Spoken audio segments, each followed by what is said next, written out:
விஜயை கைது செய்தால் என்ன நடக்கும்? கரூர் துயரச் சம்பவத்தின் சுவடுகள் மெல்ல மறைய ஆரம்பித்திருந்தாலும் அதனால் எழுந்த அரசியல் சர்ச்சைகள் இன்னும் அடங்கிய பாடில்லை.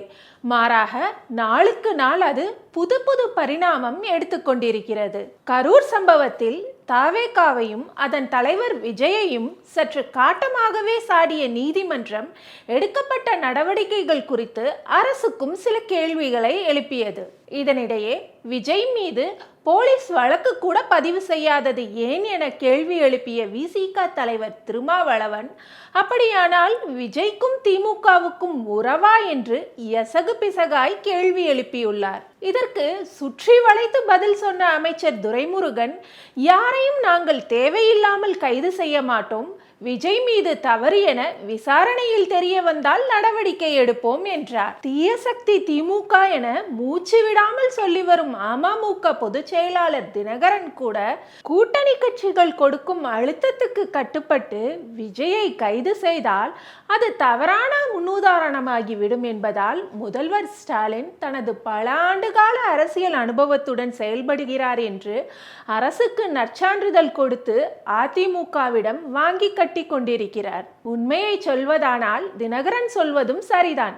கரூர் சம்பவத்தில் அரசு தரப்பில் எடுக்கப்பட்ட அவசிய நடவடிக்கைகளையே சிலர் எப்படி வந்தார்கள், ஏன் வந்தார்கள் என்று கேள்வி எழுப்பிக் கொண்டிருக்கிறார்கள். இந்த நிலையில் விஜய் மீது வழக்கு பதிவு செய்து அவரை கைது செய்ய வேண்டிய கட்டாயம் ஏற்பட்டால் கட்டுக்கடங்காதவர்கள் என்ற பெயர் தாங்கி நிற்கும் தாவேகாவினர் ஆங்காங்கே தங்கள் சக்திக்கு ஏற்ப ஆட்களை திரட்டி முறையற்ற போராட்டங்களில் குதிப்பார்கள். அரசியல் கூட்டத்துக்கே எப்படி வர வேண்டும் என்று தெரியாத அவர்கள் அரசியல் போராட்டத்தை எப்படி நடத்த வேண்டும் என்று அறிந்திருக்கவும் வாய்ப்பில்லை. அவர்களுக்கு வழிகாட்டவும் ஆளில்லை. அதனால் அவரவர் தங்களுக்கு தெரிந்த வழிகளில் எல்லாம் சட்டம் ஒழுங்கிற்கு சவால் விடுவார்கள்.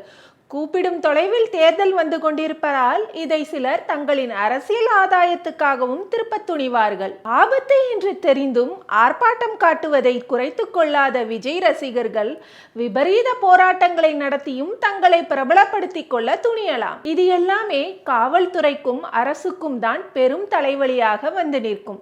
இதையெல்லாம் உணர்ந்தேதான் விஜய் விவகாரத்தில் நிதான படிக்கட்டில் நிற்கிறது ஸ்டாலின் அரசு. விஜயின் பிரச்சார பேருந்து ஓட்டுநர் மீது கூட நீதிமன்றம் சொன்ன பிறகுதான் வழக்கே பதிவு செய்திருக்கிறது போலீஸ். இத்தனை பேர் பலியாகி இருக்கிறார்கள், வழக்கு கூட பதியாமல் என்ன செய்தீர்கள் என்று நீதிமன்றம் கேள்வி எழுப்பிவிடக்கூடாது என்பதற்காக புசி ஆனந்த், நிர்மல்குமார் உள்ளிட்ட தாவேகா நிர்வாகிகள் மீது வழக்கு பதிவு செய்திருக்கும் போலீஸ் அவர்களை கைது செய்யவே அவசரம் காட்டாத போது நீதிமன்றம் உத்தரவிட்டால் தவிர பனையூர் பக்கம் தலை வைத்து கூட படுக்க மாட்டார்கள். ஏனென்றால் இது தேர்தல் காலம்.